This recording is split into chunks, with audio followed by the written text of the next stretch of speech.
साहब सहारनपुर आ गया है, कहाँ छोड़ूं? सीधा चल, सीधा। साहब आगे से राइट ले लेफ्ट? देख मैं तेरे राइट में बैठा हूं ना, तू भी राइट ले।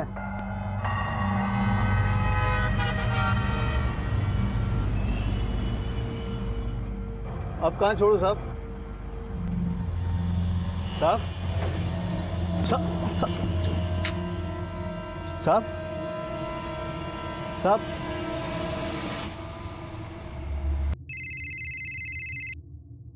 लोकेश, हाँ कहाँ है तू भाई? अरे कब से फोन लगा रहे हैं तुझे? सब इंस्पेक्टर गौतम गौड़ से बोल रहा हूँ, शरणपुर पुलिस स्टेशन से। Police station?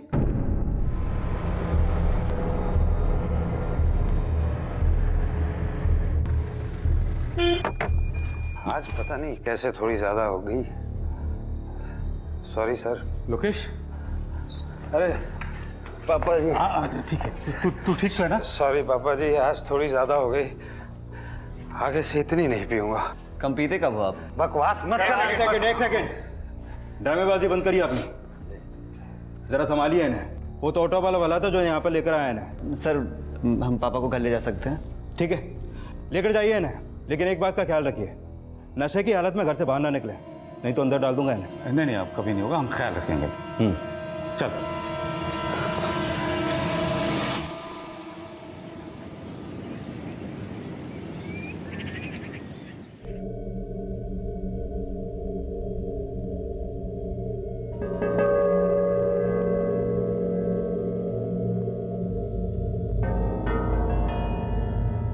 तूने तो शर्म बेच खाई है, लेकिन हमें किसी को मुंह दिखाने लायक छोड़ेगा कि नहीं? या तुझे हर रात ऐसे ही कंधे पर ढोते ढोते मर जाएंगे हम? तेरे पापा कुछ पूछ रहे हैं, जवाब देगा कुछ? दादी मम्मी सही कहती हैं, इन्हें ना रिहैब सेंटर भेज दो, ऐसे नहीं सुधरेंगे। बेटा है, बेटा बनकर रहे, मेरा बाप बनने की कोशिश मत कर। अगर आप अच्छे बाप होते ना तो इसकी नौबत ही नहीं आती। मुझे भी यही लगने लगा है, अब इसे रिहैब सेंटर भेज ही देना चाहिए। माँ तुम भी इसकी बातों में पापा जी, मम्मी जी ठीक कह रही है, इनकी शराब की आदत ऐसे नहीं छूटने वाली। पीते पीते इनका शरीर बिगड़ गया और दिमाग भी। हम इन्हें रिहैब सेंटर भेजते हैं, डॉक्टर सचिन ठीक कह रहे हैं। नाम मत ले उस डॉक्टर का इस घर में। सचिन सचिन पक गया हूं, और मुझे सब समझ में आता है। तू और तेरा ये डॉक्टर मुझे रिहैब क्यों भेजना चाहते हैं, इनको अभी समझ में नहीं आ रहा। लोकेश सर, वो राइट वाली दीवार पे येलो रंग देना है या वाइट? वाइट कर। ठीक है। एक मिनट, येलो करना वहां पे। अरे जब सब जगह येलो है तो वहां कैसे व्हाइट होगा? व्हाइट अलग से चमकेगा ना, येलो करना। ठीक है। इस घर में पेंट भी अब मेरी मर्जी का नहीं हो सकता। तूने हमारी मर्जी का कभी कुछ किया है? कब से कह रहा है शराब छोड़, तो छोड़ी तूने? मैं ये घर ही छोड़ देता हूं, सब झंझट ही खत्म हो जाएगा। सुनो, अरे सीधा इधर कहाँ जा रहे हो? सब सर फ्री हो जाएंगे, मैं तुम्हें बुला लूंगा। चलो। कदम, क्या बात? सर मेरे दादाजी और पापा जी दोनों नहीं मिल रहे। दादाजी और पापा जी नहीं मिल रहे? हाँ सर, कल रात को दादाजी पापा जी को लेने गए थे और लौट कर अभी तक घर नहीं आए। कहाँ ढूंढने गए थे? सर मुझे वो नहीं पता। उन दोनों की कोई फोटोग्राफ है तुम्हारे पास? हाँ सर। सर ये मेरे दादाजी हरिओम झंगियानी और पापा जी लोकेश झंगियानी। ठीक है, काम करो, अपने दादाजी और पापा जी की ये फोटोग्राफ और फोन नंबर दोनों इन्हें दे दो। जैसे कुछ पता चलता है तो मैं इन्फॉर्म करते हैं। Okay sir. सर इसका बाप तो लफड़ेबाज पे अक्कड़ है। अभी एक हफ्ता पहले एक ऑटो वाला नशे की हालत में उसे छोड़ के गया था यहाँ पर। एक काम करो, ये लोकेश और हरिओम दोनों के फोन की last location निकलवाओ। Sir.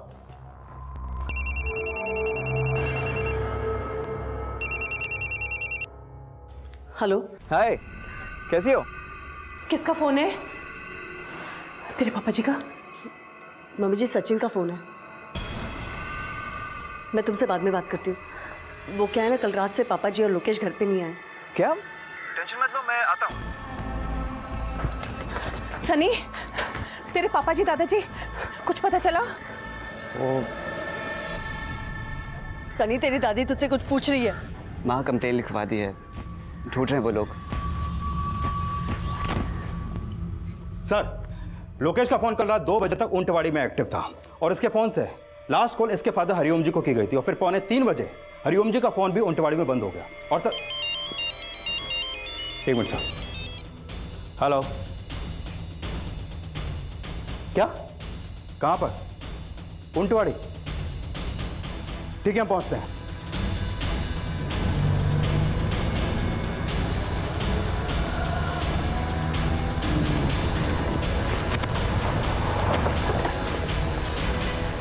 Sir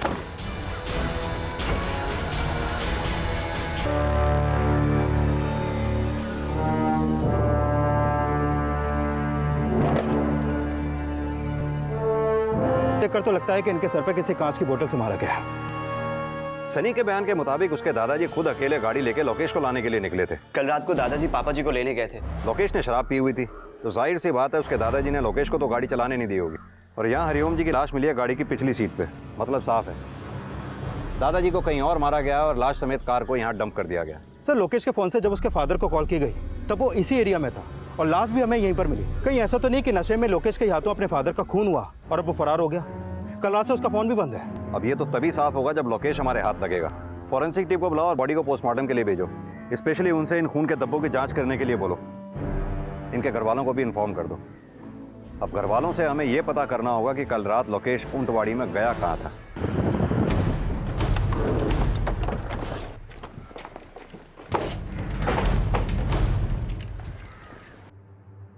Lokesh जी ने अपने फादर हरिओम जी को ऊंटवाड़ी से कॉल किया था और हमें हरिओम जी की लाश भी ऊंटवाड़ी के एक सुनसान जंगल से ही मिली है। क्या आप बता सकते हैं कि लोकेश जी ऊंटवाड़ी में कहाँ गए होंगे जहां उन्होंने अपने फादर को कॉल करके बुलाया? नहीं सर, हमें कोई आइडिया नहीं। आप लोग कुछ छिपा तो नहीं रहे हमसे? हम आपसे क्यों कुछ छुपाएंगे सर? अगर लोकेश आपसे कोई कांटेक्ट करने की कोशिश करें या उनके बारे में आप लोगों को कुछ पता चले तो हमसे छिपाने की गलती मत करना आप लोग। आप बार बार ये कहने की कोशिश क्यों कर रहे हैं सर कि लोकेश अपने पापा का मर्डर करके भाग गया? वक्त और हालात तो इसी तरफ इशारा कर रहे हैं मैडम, क्योंकि जिस जगह से हमें आपके पति हरिओम जी की लाश मिली, आपके बेटे लोकेश का फोन भी उसी एरिया में एक्टिव था, जिसे बाद में वो स्विच ऑफ करके गायब हो गया। लोकेश बेटा है उनका, क्यों मारेगा वो अपने पापा को? ये भी तो हो सकता है ना कि लोकेश खुद किसी मुसीबत में हो, उसे ढूंढने की बजाय आप उसी पे इल्जाम लगा रहे हैं। उसी को ढूंढने के लिए हम इतनी पूछताछ कर रहे हैं। अब आपका बेटा लोकेश मुसीबत में है या नहीं ये तो वक्त ही बताएगा, लेकिन हाँ, ज्यादा देर तक छिपा रहना उसके लिए मुसीबत जरूर बन सकता है।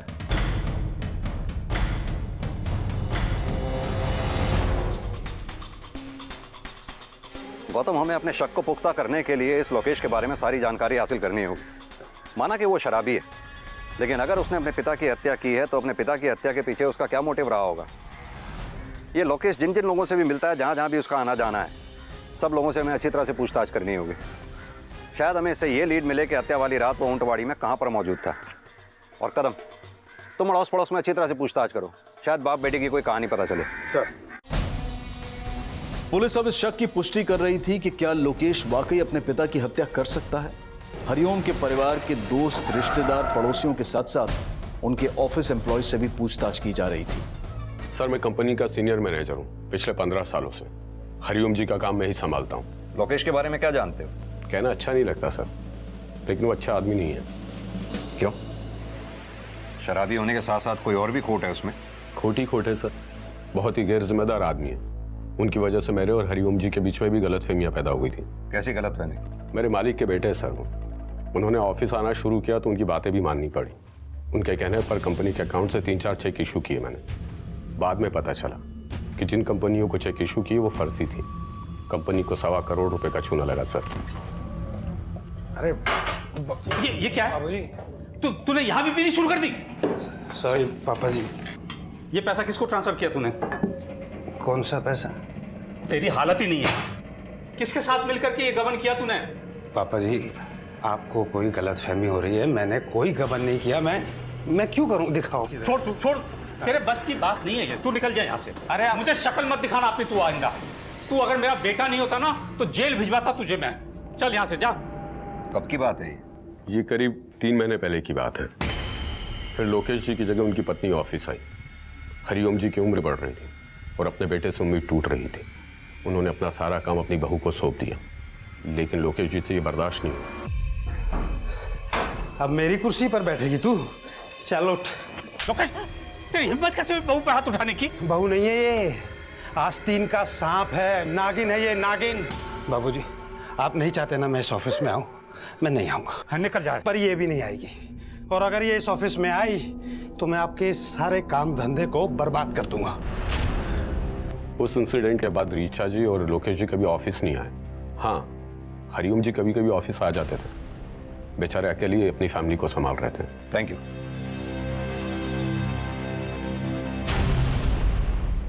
ये बात सच है सर कि लोकेश जी इस बात पे चिढ़ते कि बेटे के रहते काम की भागदौड़ पापा जी ने बहू को सौंप दी थी, लेकिन पापा जी भी क्या करते? मतलब कि लोकेश अपने फादर से नफरत करने लगा था। क्या अब भी आपको यह लगता है कि लोकेश अपने फादर का कत्ल नहीं कर सकता? मैं मानती हूँ लोकेश झगड़ा करता है, शराब पीता है, पर वो अपने पापा से बहुत प्यार करता है। लेकिन शराब के नशे में कई बार आदमी अपना आपा खो बैठता है, और अगर लोकेश ने कुछ नहीं किया तो फिर वो अपना फोन बंद करके कहां गायब हो गया? अपने पिता की हत्या के बाद से ही लोकेश का गायब होना घर वालों को भी सकते में डाल रहा था, लेकिन पुलिस के शक से वो फिलहाल पल्ला झाड़ रहे थे। पर सामने आने वाले कई और बयान लोकेश के शक को और भी गहरा बना रहे थे। हिमांशु, तुम्हारे और लोकेश के बीच में काफी बातें होती थी, और जिस दिन लोकेश गायब हुआ उस दिन भी तुम्हारी लोकेश से फोन पे बात हुई थी। क्या दोस्ती है तुम्हारी लोकेश से? जी दोस्ती नहीं है साहब, मेरे पैसे निकल रहे थे उनके पास से, इसीलिए मैं फ़ोन कर रहा था उन्हें। किस चीज़ के पैसे? जी उनके घर में कलर का काम कर रहा हूँ मैं, तो तकरीबन 1,75,000 का बकाया था मेरा। तो हरी जी ने पूरे पैसे भिजवा दिए थे मेरे, पर लोकेश जी ने सिर्फ मुझे 50,000 रुपये दिए। मुझे लगा बाकी के पैसे बाद में मिल जाएंगे। फिर काफ़ी दिनों तक किसी का फ़ोन नहीं आया, कुछ नहीं हुआ। तब जाके मैंने हरी जी को फ़ोन किया तो उन्होंने बताया कि उन्होंने तो पूरे पैसे दे दिए थे, और इसी चक्कर में मैं लोकेश जी को बार बार फ़ोन करता रहा। और फिर हरी जी ने मुझसे माफ़ी मांगी और मेरे सारे पैसे दे दिए मुझे। हिमांशु, तुम्हारे और लोकेश के बीच में पिछले 2 महीने से लगातार बात हो रही है, लेकिन उनके घर के कलर का काम तो अभी 15 दिन पहले शुरू हुआ है। जी 2 महीने पहले उन्होंने मुझसे और एक काम करवाया था। कौन सा काम? जी उनके घर में हर कमरे में, बेडरूम में, हॉल में, किचन में, यहाँ तक के बाथरूम में तक हिडन कैमरा लगवाने का काम किया था मैंने। Hidden camera? मैंने आप लोगों को पहले ही कहा था, लोकेश नॉर्मल नहीं है, पैरानोया का मरीज़ है वो। ऐसे मरीज अक्सर सभी को शक की निगाह से देखते हैं। शॉर्ट टेम्पर तो वो है ही, इसलिए पता नहीं अंकल को किसी और ने मारा या लोकेश ने। डॉक्टर हो तो बीमारी बताओ, फालतू में मेरे बेटे पे इल्जाम मत लगाओ। माँ जी, आप इनके बात का गलत मतलब क्यों निकाल रही है? गलत तो लोकेश को तुमने बना दिया था, और अब इतना भी गलत मत बनाओ कि उस पे उसी के पापा के मर्डर का इल्जाम लगाओ। इल्जाम मैं नहीं लगा रही हूँ, पुलिस ऐसा सोच रही है। आप एक बार आपकी ममता की पट्टी हटा कर तो देखिए, क्या कभी उन्होंने किसी का भी भला चाहा था? उसे रिहैब सेंटर भेज के तुम भी उसका भला नहीं कर रही थी। तुम्हारी बातों में आके मैं भी उसे भेजने के लिए राजी हो गई, पर अब समझ में आता है मुझे क्यों चिढ़ता था वो तुमसे। मामा जी, आप मुझ पे उंगली उठा रही है। क्या पता तुम ही ने उसे गायब किया हो। बाजी, बाजी अब कहना क्या चाहती? बाजी, मम्मी प्लीज, अब दादी की बात का पूरा मत मानो। वो दादाजी के जाने से थोड़ा चिड़चिड़ी हो गई है। आप संभालो अपने आप को, इधर बैठो। ठीक है, मैं अब चलता हूँ, ज़रूरत पड़े तो कॉल कर लेना।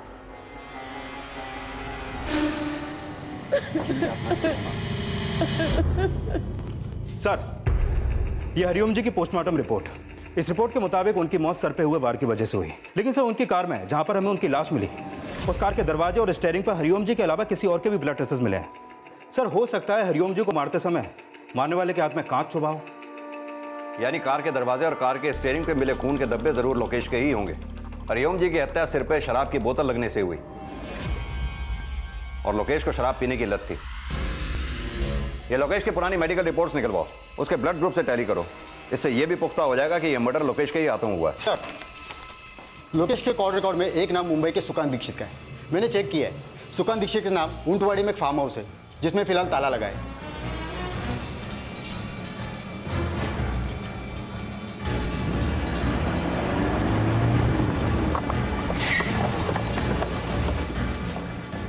सर, वही सुकांत दीक्षित हूँ, ये फार्म हाउस मेरा ही है सर।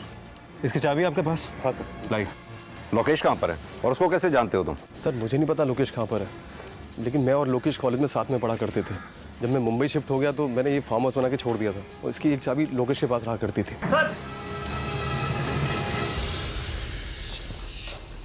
पूरा घर अच्छी तरह से सर्च करो। सर।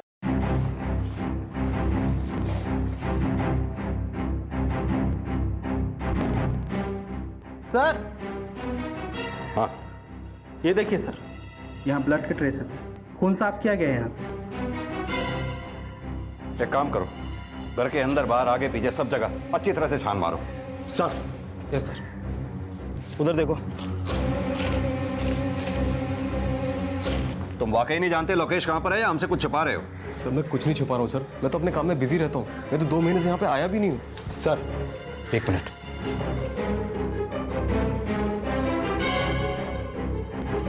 ये देखिए सर, इस पेज को देख के तो लगता है कि इसे हाल ही में खोदा गया है। खुदवाओ उसे। जॉन।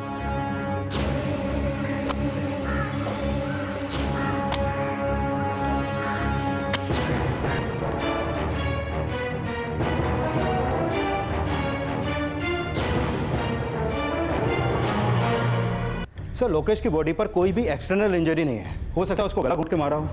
अगर लोकेश की बॉडी पर कोई एक्सटर्नल इंजरी के मार्क्स नहीं है तो गाड़ी के दरवाजे और गाड़ी के स्टीयरिंग पे जो हमें खून के धब्बे मिले, इसका मतलब वो लोकेश के नहीं है। वहीं दूसरी ओर हरिओम जी की लाश हमें जहां मिली वो जगह ऊंटवाड़ी से करीब 4 से 5 किलोमीटर की दूरी पे है। अगर हरिओम जी का मर्डर फार्म हाउस में हुआ और उनकी लाश हमें ऊंटवाड़ी की किसी सुनसान जगह में गाड़ी में मिली तो पता यह करना होगा कि जो खून के धब्बे हमें फार्म हाउस में मिले वो किसके थे। सर, ये तो साफ है कि उस रात वहां कोई बड़ा ही कांड हुआ है, लेकिन अब सवाल ये उठता है कि लोकेश ने खुद अपने फादर को कॉल किया या उसके फोन से किसी और ने हरिओम जी को कॉल किया। ये फार्म हाउस के ओनर सुकांत दीक्षित की कुंडली निकालो, पता करो हत्या वाली रात क्या ये भी फार्म हाउस में मौजूद था। सर, क्योंकि एक बात तो तय है, उस जगह पर इन बाप बेटों के अलावा कोई तीसरा आदमी भी मौजूद था जिसके पास इन बाप बेटों को मारने का मोटिव था। सर, वो तीसरा बाहर वाला ही नहीं, घर वाला भी तो हो सकता है, क्योंकि पूछताछ में पता चला है कि लोकेश ने 2 महीने पहले अपने पूरे घर में हिडन कैमरा लगवाए थे। जी, उनके घर में हर कमरे में, बेडरूम में, हॉल में, किचन में, यहाँ तक के बाथरूम में तक हिडन कैमरे लगवाने का काम किया था मैंने। सर, कहीं ऐसा तो नहीं कि इन बाप बेटे का मर्डर घर के किसी राज से जुड़ा हो?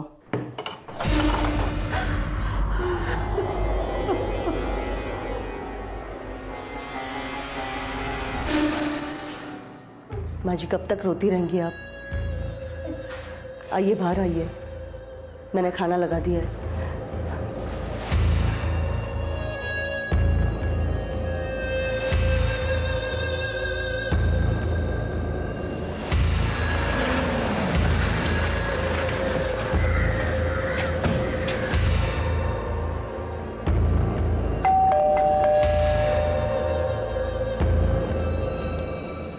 जी हाँ सर, लोकेश जी ने सारे घर में हिडन कैमरास लगवा दिए थे और थोड़े दिनों पहले जब पापा जी को इस बारे में पता चला तो पापा जी बहुत गुस्सा हो गए थे उन पे। ये कैमरा क्यों लगवाया तूने? घर में कैमरा लगवा के साबित क्या करना चाहता है तू?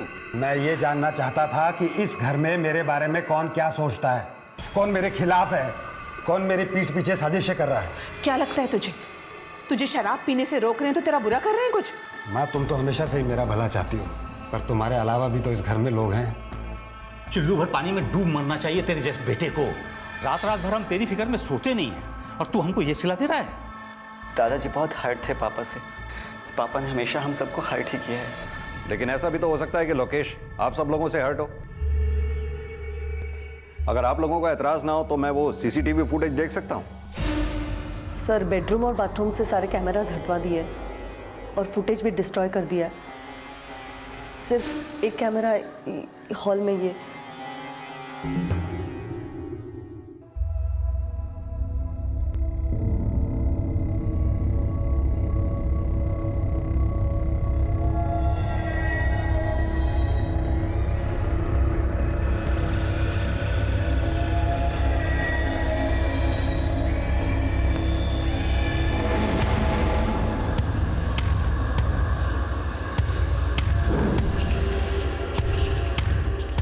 ये भी दादाजी के पीछे पीछे निकला।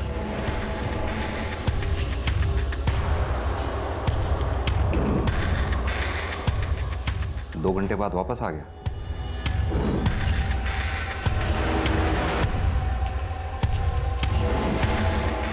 तूने हमें बताया था कि तेरे दादाजी तेरे पापा को लाने के लिए घर से अकेले निकले थे, लेकिन तूने हमें यह नहीं बताया कि तू भी अपने दादाजी के पीछे पीछे घर से निकला था और 2 घंटे बाद वापस आया। सर दादाजी गए तो मुझे गिल्ट फील हुआ कि मैं उनके साथ क्यों नहीं गया, इसलिए मैं उनके पीछे गया था। सनी, सनी बेटा चल, पापा को लेने जाना है, जल्दी जाना है। सोने दो ना दादाजी। अरे पापा को लेने जाना है बेटे।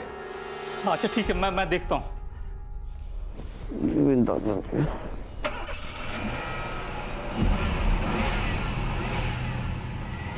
दादाजी, दादाजी।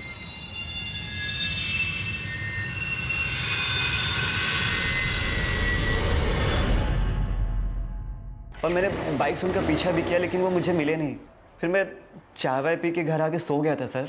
चल माना कि तू सच बोल रहा है, लेकिन ये बता कि तेरे पापा ने घर में हिडन कैमरास क्यों लगवाए थे? पापा को मम्मी पे शक था। उन्हें लगता था कि मम्मी का और डॉक्टर अंकल का। ये डॉक्टर अंकल कौन है? मम्मी के फ्रेंड डॉक्टर सचिन फड़के। यानी तेरी मम्मी और डॉक्टर सचिन फड़के का अफेयर चल रहा है? नहीं सर, ऐसी कोई बात नहीं है। सिर्फ ऐसा पापा को लगता था। उन्हें शक करने की बीमारी थी, पैरानोइया के पेशेंट थे वो। ये किस डॉक्टर ने बोला? सचिन अंकल ने ही बोला था और रिहैब सेंटर भेजने के लिए उन्होंने ही सजेस्ट किया था। ये सनी को जाने दो, लेकिन इस पर नजर रखो। सर, मैंने फार्म हाउस के ओनर सुकांत दीक्षित की अलीबाई कंफर्म की। हत्या वाली रात वो मुंबई में था और उसके बैकग्राउंड में भी ऐसा कोई एंगल सामने नहीं आया जिससे पता चले कि उसके पास हरिओम जी और लोकेश को मारने का कोई मोटिव हो। ये सनी की माँ और डॉक्टर सचिन दोनों के कॉल रिकॉर्ड्स निकलवाओ। दोनों के रिकॉर्ड्स क्रॉस चेक करो, देखो कोई क्लू मिलता है क्या।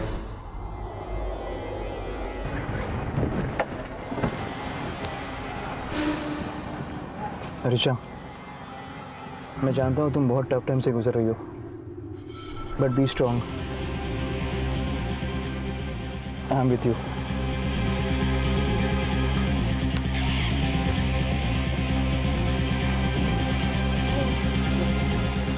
Good morning ma'am. Good morning. जब से मैंने ऑफिस में आना बंद कर दिया तब से लेके अब तक की सारी फाइल्स केबिन में लेके आओ। Okay ma'am.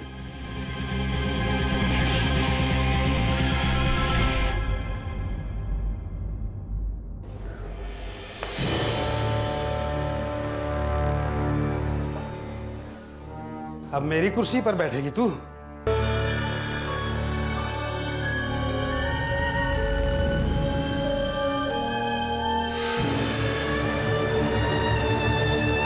Sir, doctor Sachin और ऋचा के कॉल रिकॉर्ड तो ये बताते हैं कि दोनों काफी करीबी हैं।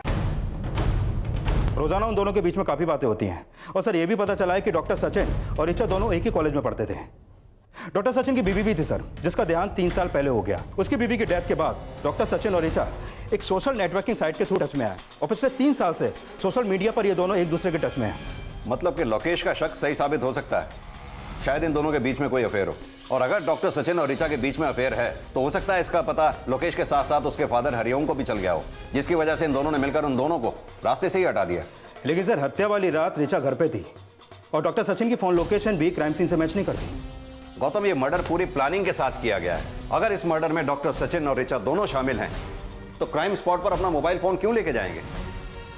ये डॉक्टर सचिन की फोटोग्राफ फार्म हाउस के आसपास दिखाओ, शायद हत्या वाली रात ये वहां देखा गया हो। सर, पता चला कि लोकेश की वाइफ ने फिर से ऑफिस ज्वाइन कर लिया। पति को मरे हुए हफ्ता भी नहीं हुआ और पत्नी ने ऑफिस ज्वाइन कर लिया। ये डॉक्टर सचिन और ऋचा दोनों की ही कुंडली निकालनी होगी। लोकेश जी को गलतफहमी थी। मेरे और डॉक्टर सचिन के बीच में ऐसा कुछ भी नहीं है।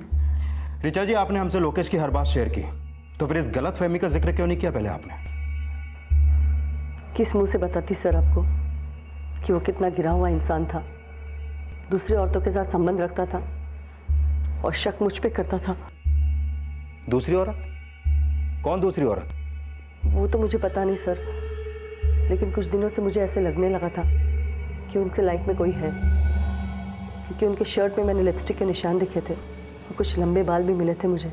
लेकिन उसके कॉल रिकॉर्ड में तो हमें किसी भी औरत का कुछ पता नहीं चला है और ना ही इसके बारे में हमें किसी ने बताया है। सर, हो सकता है मैं गलत हूँ, लेकिन गलतफहमी तो उन्हें भी थी ना। क्या बात कर रहे हैं सर? मैं और ऋचा तो सिर्फ दोस्त हैं। 3 साल पहले तक तो तुम्हारी बीवी भी थी, जिसके साथ तुम मुंबई में रहते थे। उसकी मौत के 1 साल बाद तुम नासिक में शिफ्ट हो गए। अब इसे इत्तेफाक कहें या प्यार? सर, मैं नासिक का ही हूँ। बीवी के डेथ के बाद अकेला पड़ गया था, इसलिए अपने होम टाउन वापस आ गया। लेकिन सर इसका कोई आप गलत मतलब मत निकालिए। लेकिन लोकेश ने जो तुम दोनों के रिश्ते का मतलब निकाला, कुछ तो सच्चाई होगी। हो सकता है तुम दोनों के रिश्ते के बारे में लोकेश के फादर हरिओम जी को भी पता चल गया हो। सर कुछ है ही नहीं तो क्या पता चलेगा। और जहां तक लोकेश का सवाल है, वो तो पैरानोया का मरीज था ना, उसे तो शक करने की आदत थी। पहले मुझे लगता था रिचा और डॉक्टर सचिन के रिश्ते को लेके लोकेश को कोई गलतफहमी हुई है, पर जब हरी जी के साथ मेरा बेटा भी, तो यकीन सा हो गया कि रिचा ही गलत है। मतलब आप मान रही हैं कि लोकेश का शक सही था, रिचा और डॉक्टर सचिन का सच में अफेयर है? शायद। अच्छा, सनी के बारे में आपकी क्या राय है? सनी तो बस अपनी माँ की हाँ में हाँ मिलाता है। रिचा ने कभी लोकेश की इज्जत नहीं की और उसी की देखा देखी सनी ने अपने पिता को कभी पिता वाला मान नहीं दिया। माना कि लोकेश शराब पीता था, पर था तो वो उसका पिता ही। उस दिन अपनी माँ के लिए अपने पिता पे हाथ उठाने पे उतारू हो गया। और रिचा की भी क्या जिद थी कि चाहे कुछ हो जाए मिलेगी उस डॉक्टर से। सुन मेरी बात, आज के बाद ना वो डॉक्टर इस घर में आएगा और ना तू उससे मिलने बाहर जाएगी। और अगर ऐसा किया तो किसी के लिए अच्छा नहीं होगा, बता रहा हूं। आपने आज तक मेरे लिए कुछ अच्छा किया है? तो तू नहीं मानेगी। आप माने? मेरे कहने पे शराब छोड़ी? नहीं ना, इसलिए मैं भी वही करूंगी जो मेरा मन चाहता है। वैसे भी गंदगी आपके दिमाग में है मेरे लिए। मुझे मालूम है तू कैसे मानेगी। रोज रोज के झगड़ों से तंग आकर कभी कभी हरी जी बोल देते कि जायदाद ट्रस्ट को देके हम अपना बुढ़ापा किसी आश्रम में बिता लेंगे। ये सुन के सनी और रिचा को बहुत प्रॉब्लम होती है। वाह दादाजी वाह, बुरे आपके बेटे हैं और आप उनसे तंग आकर अपने पोते का भी हक मार दोगे। अरे वो तो मैं गुस्से में बोल गया, लेकिन तू एक बात बता, तूने कभी ये सोचा है कि तुझे खुद अपने पैरों पे खड़ा होना है? मतलब तू 25 साल का हो गया, कभी तूने मुझे आके ये कहा कि दादाजी मुझे अपना व्यापार सिखाओ? वो ऐसा अब हुआ है, लेकिन वो जब 19 साल का था ना तो वो ऑफिस आने लगा था। अब कहना क्या चाहते हैं कि पापा मुझसे ज्यादा अच्छे हैं? तू खून इस खानदान का है, लेकिन संस्कार तूने अपनी माँ के पकड़े हैं। आप कहना क्या चाहते पापा जी? मेरे परवरिश और संस्कार में कोई कमी है? अरे समझी नहीं, वो बात नहीं है। मैं ये कह रहा हूं कि सनी को समझाओ जरा, हम व्यापारी लोग हैं। ये जिम और मौज मस्ती पे ध्यान कम दे और जरा काम धंधे की बात सोचे। मेरा मतलब ये है। तो आपको लगता है सनी अपने पापा को ही नहीं, दादाजी को भी मार सकता है? सर, ना ही सनी का इस मर्डर से कोई लेना देना है और ना ही मेरा। आप बेकार ही हम पे शक कर रहे हैं। और हमने तो सुना है आपने दोबारा ऑफिस जाना शुरू कर दिया है। सर, काम मैं नहीं संभालूंगी तो और कौन संभालेगा? लोकेश जी को तो सनी की परवाह नहीं थी। सनी का फ्यूचर तो मुझे देखना है ना। तो सनी को भी शीशे में उतार रखा है आपने। सर, आप कैसी बातें कर रहे हो? सनी मेरा बेटा है। कहीं उसी बेटे से तो अपने पति और ससुर की हत्या नहीं करवा दी आपने? सर, ऐसा कुछ नहीं है सर। मुझे तो लगता है लोकेश और पापा जी की हत्या किसी और ने की है। किसने? पक्का तो नहीं पता सर, पर मुझे शक है हमारे ऑफिस के मैनेजर। अपने आप को बचाने के लिए अपने मैनेजर पे आरोप लगा रही हैं आप? सर, ऐसा नहीं है सर। तो फिर पहले क्यों नहीं बताया आपने ये सब हमें? सर, मैंने अभी अभी ऑफिस जाना स्टार्ट किया। जब मैंने कंपनी के ट्रांजैक्शन चेक करना शुरू किए तब मुझे अकाउंट्स में कुछ गड़बड़ लगी। तब मुझे शक हुआ हमारे फैमिली डिस्प्यूट का शायद वो फायदा उठा रहा था। हो सकता है उसने कोई बड़ा फ्रॉड किया हो जो लोकेश जी और पापा जी ने पकड़ लिया, इसीलिए दोनों का मर्डर किया उसने। वो मैडम को छोड़ दो और उस मैनेजर की कुंडली निकालो। सर, ये लोकेश की पोस्टमार्टम रिपोर्ट, इस रिपोर्ट के मुताबिक उसकी हत्या गला घोंट के की गई और पोस्टमार्टम रिपोर्ट में हत्या का जो टाइम आया है उसके हिसाब से लोकेश की हत्या हरिओम जी की हत्या से 3 घंटे पहले हो चुकी थी। लेकिन हरिओम जी को तो लोकेश के फोन से कॉल आया था, यानी लोकेश के फोन से किसी और ने फोन करके हरिओम जी को वहां बुलाया था। लेकिन सर, हरिओम जी की हत्या फार्म हाउस में नहीं हुई, क्योंकि फार्म हाउस में जो हमें ब्लड के ट्रेसेस मिले थे वो हरिओम जी के ब्लड से मैच नहीं करते, लेकिन हाँ उस ब्लड से जरूर मैच करते हैं जो हरिओम जी की कार के दरवाजे और स्टीयरिंग पे मिले थे। लोकेश की हत्या गला घोट कर की गई और हरिओम जी की हत्या उस फार्म हाउस में नहीं हुई, तो फार्म हाउस में मिले खून के धब्बे और कार के दरवाजे और स्टीयरिंग पे मिले खून के धब्बे किसके हैं? कहीं ऐसा तो नहीं ये धब्बे उसके हों जिसने ये मर्डर किए हैं?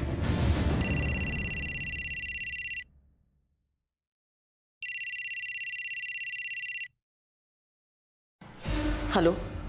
सॉरी ऋचा, तुमने मना किया था फ़ोन करने, लेकिन फिर भी मैंने कर लिया। कोई बात नहीं सचिन, हम जानते हैं हमारा रिश्ता क्या है।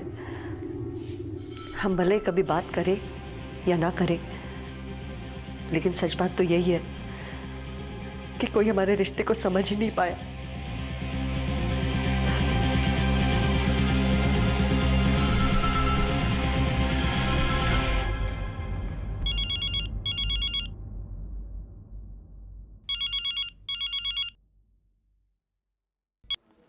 हाँ गौतम बोलो, उठा के लाओ उसे।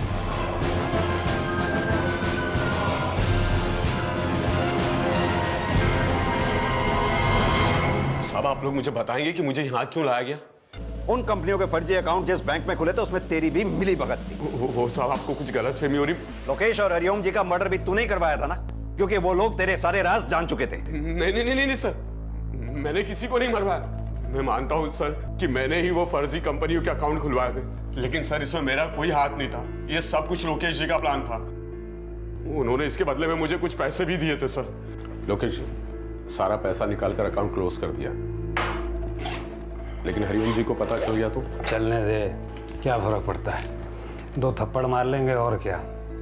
बेटा उनका जेल थोड़ी भेजेंगे, तू मत बता देना।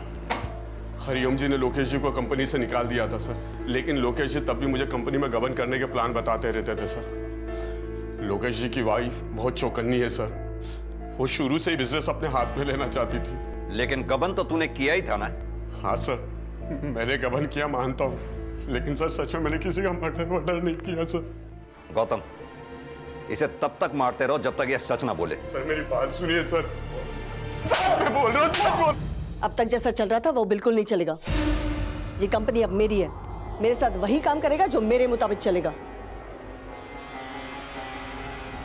सर हरिओम जी के मैनेजर को बहुत तोड़ा, लेकिन उसने कुछ नहीं उगला। सर मुझे लग रहा है ये सच बोल रहा है। Sir mall road police station में एक कंप्लेंट दर्ज हुई है। मुझे लगता है इसका कनेक्शन हत्या वाली रात से है। कैसा कनेक्शन? सर माल रोड के शमशान घाट पे लगभग 3:30 बजे एक औरत का अंतिम संस्कार हुआ। शमशान वाले ने पुलिस कंप्लेंट दर्ज की। सर लोकेश की बीवी को शक था कि लोकेश का किसी औरत के साथ संबंध है। दूसरी औरतों के साथ संबंध रखता था? कहीं ऐसा तो नहीं इस औरत का जिसका भी अंतिम संस्कार हुआ उसका लोकेश से या इस केस से कोई कनेक्शन है? वह तो मुझे लगता है हमें शमशान घाट जाकर एक बार तो चांस लेना ही चाहिए, शायद कोई लीड मिले।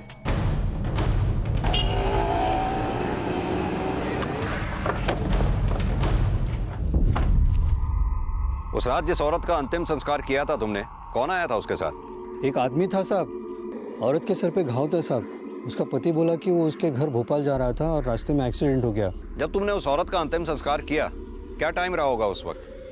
रात के करीब 3:30 बजे रहे होंगे साहब। ठीक है।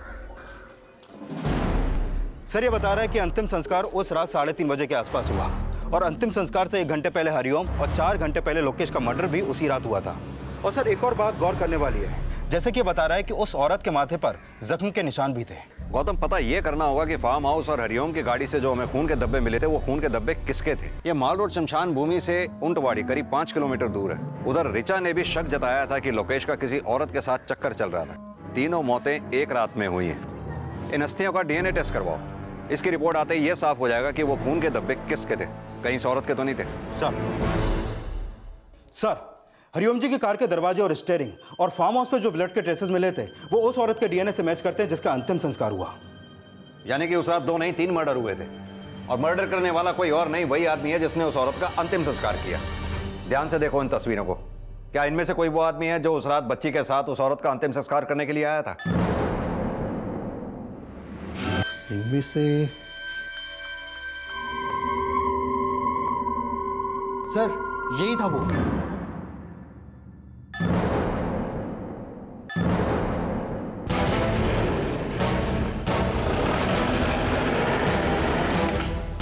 पुलिस जब हिमांशु को अरेस्ट करने उसके घर पहुंची तो पाया कि उसका घर बंद था और उसका फोन भी। आप जिस नंबर को डायल कर रहे हैं वो इस समय स्विच्ड ऑफ है।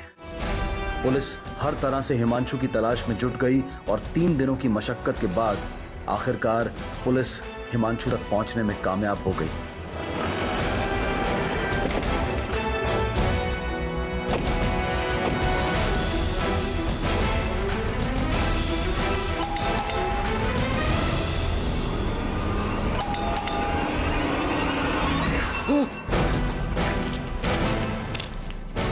साहब मैंने कुछ नहीं किया साहब, साहब मैंने कुछ नहीं किया साहब, साहब मुझे छोड़ दो साहब, साहब मुझे छोड़ दो साहब। मैं लोकेश के घर पे मुझे कलर पेंट करने का काम मिला था और मुझे पता चला कि लोकेश एक पियक्कड़ था और मुझे भी पीने का शौक है साहब।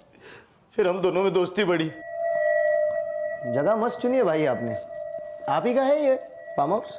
अपना ही समझ, पर इस जगह के बारे में पापा जी को मत बताना। क्यों भाई? यार यहाँ मैं अपने घर वालों की चिक से दूर रहता हूँ, मैं और मेरी तन्हाई। अगर तन्हा हो तो याद करना मुझको, मेरे पास हर चीज का जुगाड़ है।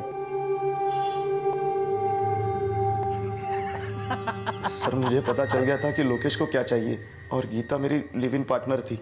मैंने सोचा अगर गीता लोकेश को पसंद आ जाए तो उसके बदले में मैं बहुत सारे पैसे कमा सकता हूँ। फिर इस बारे में मैंने गीता से बात की। उसने पहले तो मना कर दिया, लेकिन मैंने उसे मना लिया और अगले ही दिन मैं उसे लोकेश जी के फार्म हाउस ले गया उनसे मिलाने के लिए।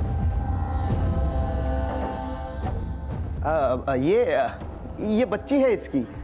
अब घर पे अकेली क्या करती तो साथ ले आया। आप टेंशन मत लो, आप अंदर अपना काम कर लो, मैं बाहर खेलता हूँ। चल ठीक है। आओ अंदर, आओ बेटा आओ।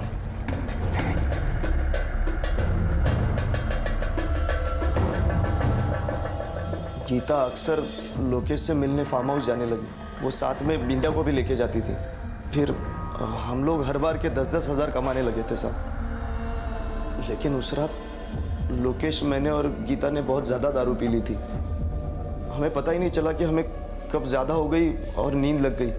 फिर वही हॉल पर मैं सो गया साहब। और उसके बाद और फार्म हाउस पे जितने भी ब्लड के और फिंगरप्रिंट्स के निशान थे वो सारे मिटा दिए। फिर गीता की लाश को गाड़ी में डालकर वहाँ से चला गया साहब। तो फिर लोकेश के बाप को क्यों मारा तूने? क्योंकि उस रात लोकेश ने उनको फ़ोन पर बता दिया था कि वो मेरे साथ में। मुझे लगा कि लोकेश के मर्डर का पूरा शक मुझ पर जाता था। फिर मैंने तुरंत लोकेश के फ़ोन से उनको फ़ोन लगाया। हेलो, हाँ लोकेश, कहाँ है तू? हरी अंकल, हाँ मैं हिमांशु बोल रहा हूँ अंकल। वो लोकेश सर ने शायद ज़्यादा पी लिए, वो बेहोश हो गए। कहाँ? ये अपना ऊंटवाड़ी के नज़दीक जो जंगल है ना, वहाँ पर हूँ मैं, आ जाइए।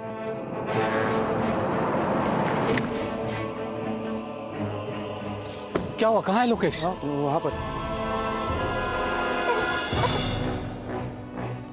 उनके सर पर शराब की बोतल मार दी। मुझे लगा कि पुलिस का पूरा शक लोकेश पे जाएगा क्योंकि खून दारू की बोतल से हुआ है। पुलिस पियक्कड़ लोकेश को ढूंढती रह जाएगी और मैं बच जाऊंगा। लेकिन तू बचा नहीं।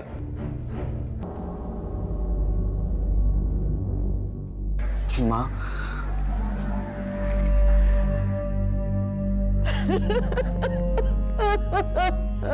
लोकेश के परिवार ने लोकेश की शराब छुड़वाने की कोशिश की, लेकिन लोकेश पर नशा इतना हावी हो चुका था कि वो ऐसी गलतियां करता चला गया जो खुद उसकी ही कब्र खोद रही थी। और जब इंसानियत से गिरा तो हवस में इतना अंधा हो गया कि उसने ना सिर्फ एक मासूम बच्ची को अपना शिकार बनाया, बल्कि उस बच्चे के सर से मां का साया भी छीन लिया।